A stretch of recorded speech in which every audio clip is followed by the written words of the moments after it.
Kellogg's Pep, the super delicious cereal, presents The Adventures of Superman. Faster than a speeding bullet. More powerful than a locomotive. Able to leap tall buildings at a single bound. Look, up in the sky. It's a bird. It's a plane. It's Superman. This is the night Henry Miller, the Nazi Atom Man, threatened to destroy every man, woman, and child in Metropolis by drowning.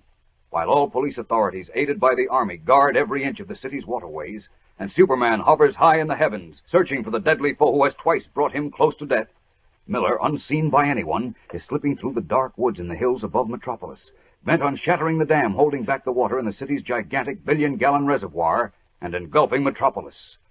It is almost 8 o'clock, and the citizens, unaware of the fate hanging over their heads, are mystified by the great searchlights sweeping the river and canal, and the multitude of grim, armed men who patrol the banks. In Perry White's office at the Daily Planet, the gray-haired editor, Jimmy Olsen, and Lois Lane are tense with nervous excitement. Listen. What time does it get to be night, Miss Lane? What time? Yeah, what hour? I don't exactly know, Jim. When it gets dark, of course. Why? Well, the Atom Man said when it's night... He said. He's gonna drown all of us like rats. And it's dark out now, Oh, so... Jim, stop it. But he said he Will was... you quit that he said business? For the last 24 hours, all I've heard is he said. But We know what he said, so stop repeating it. And anyway, I don't believe it. You don't? No. The police and the Army are guarding every foot of the canal and the river. And the reservoirs, too. Even if Miller has some kind of atomic power, he won't be able to get close enough to use it. He'll be shot. But what if he's disguised? Nobody'll know him. Everyone has been barred from the vicinity of the canal and the river. They've been told on the radio and in the papers that anyone disobeying the order will be shot on sight. So if Miller shows his Nazi face, he'll be taken care of in a hurry. But he doesn't have to get close. Mr. Kent says he can shoot his atomic power from a couple of 100 yards away. Good heavens. Now, it's Mr. Kent says. Confound it, Olsen, if we live through this night, I'm going to have Poco fried you in oil and serve you up for breakfast as a pancake. I mean a pancake. Jim would be an awfully stringy pancake. We won't be having any breakfast tomorrow. Well, why won't we? Because we'll all be... We won't be anything of the kind. And if you think so, you freckle-faced crepe hanger, what are you hanging around here for? Why don't you get on the train and go where you'll be safe? Well, nothing doing. If you and Miss Lane are staying here, and everyone else, well, so am I. I'm not running away from any dirty Nazi. That's the way to talk, Jim. Oh, of course, Jimmy boy. That's the way we all feel.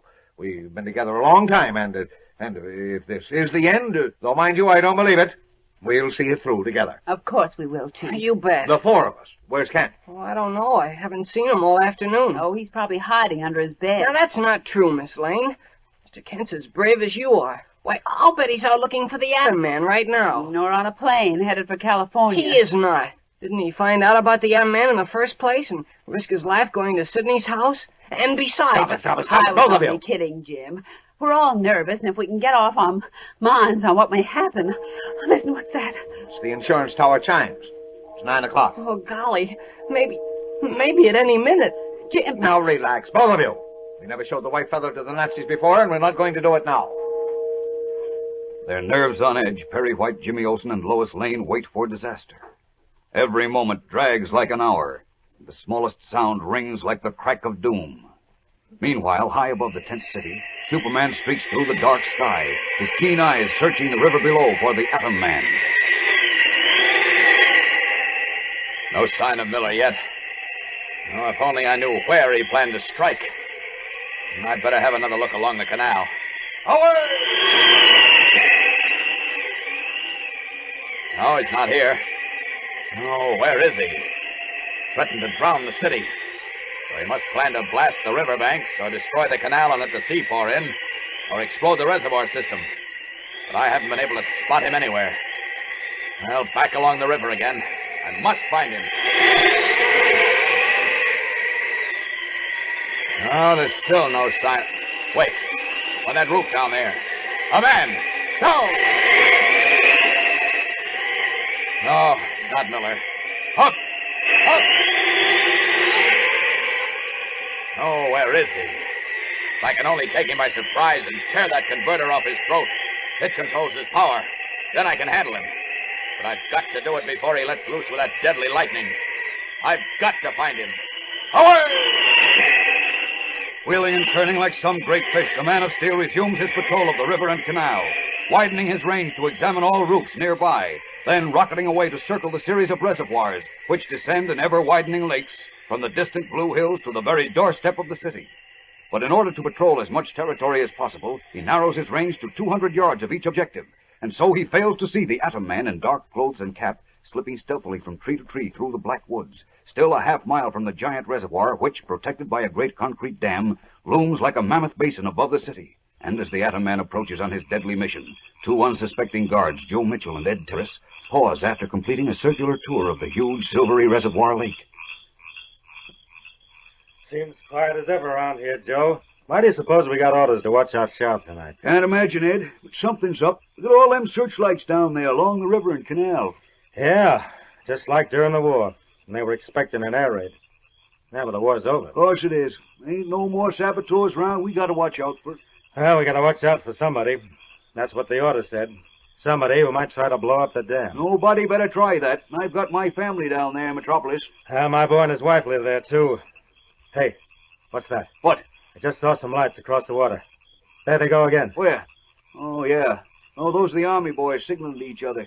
Sam Lawrence told me they're on patrol all the way up to the Blue Hills. Yeah, if you ask me, someone's got the wind up about something that ain't gonna happen. That's what I think, too. But we gotta do as we're told. Should we go round again, Ed? Yeah, might as well. While we're walking and standing still. Now, what's that noise? I don't know. Hey, look, Joe. What in tarnation's that? What? Where? Coming out of the woods. You see? Jerusalem. Looks like lightning. Green lightning. But it can't be. Of course it can't. Lightning don't make that hissing sound. And look. It keeps going in a straight line. Yeah. Ed, it's heading for the dam. Gosh, so almighty, look at that hole it blew in the ground. Ed, what is it? I don't know. It's moving up to the dam now. Good Lord, if it hits the dam, that water's gonna pour down and wash Metropolis off the map! Panic-stricken, the two guards watch the strange forked green lightning leap from the dark woods and like devil's fingers probe its way toward the huge dam, exploding monstrous craters wherever it hits the earth. The Atom Man is about to make good his threat. Where is Superman?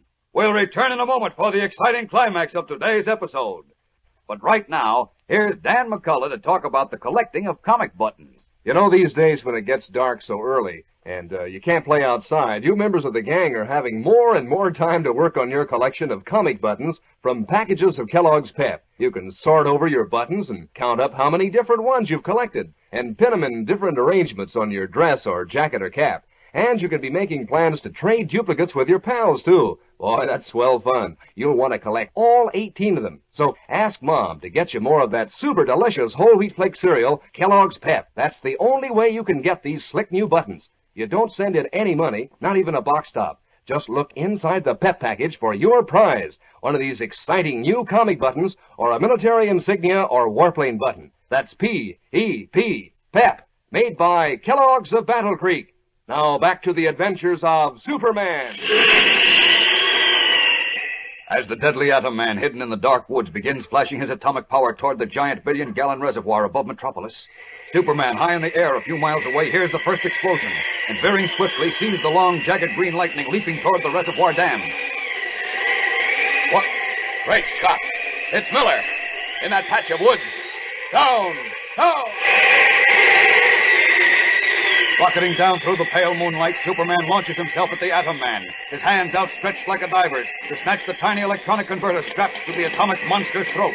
But when he is almost within grasp of his prey, the Atom Man hears the great swoosh of wind, looks up and sees the Man of Steel plummeting down toward him. Quickly he lifts his strangely meshed hands to direct the fierce atomic lightning at his unswerving foe. Struck like a giant bird on the wing, Superman's rush is halted. He falters, seems to shudder and spin completely about in the air. Wild with fury and triumph, the Atom Man shouts at him. You fool! Haven't you learned that you are helpless against me? I can't fight him this way.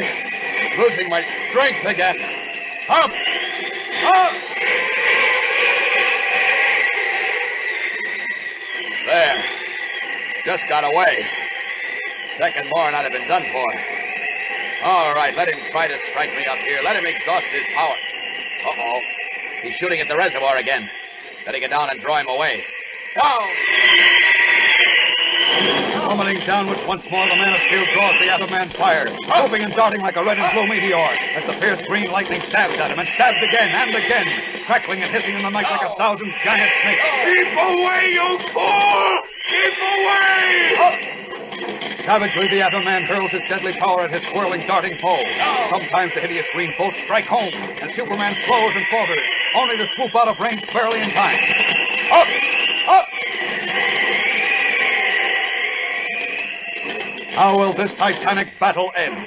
Superman is pitting all his great strength and speed against the one force on Earth, which is mightier than he is. The force which twice brought him within the very shadow of death. Can he possibly win this time, when he fights for his very life and for the lives of those he loves? Monday brings the smashing dramatic climax of our story, fellows and girls, and a startling surprise. So don't miss it. Tune in, same time, same station, for the adventures of Superman. Faster than a speeding bullet. More powerful than a locomotive. Able to leap tall buildings at a single bound. Look, up in the sky. It's a bird. It's a plane. It's Superman. Fellows and girls, be sure to follow the adventures of Superman. Brought to you every day, Monday through Friday. Same time, same station, by the grand old Kellogg Company of Battle Creek. And for other thrilling adventures of Superman, see your local newspaper. Superman is also a copyrighted feature appearing in Superman DC Publications.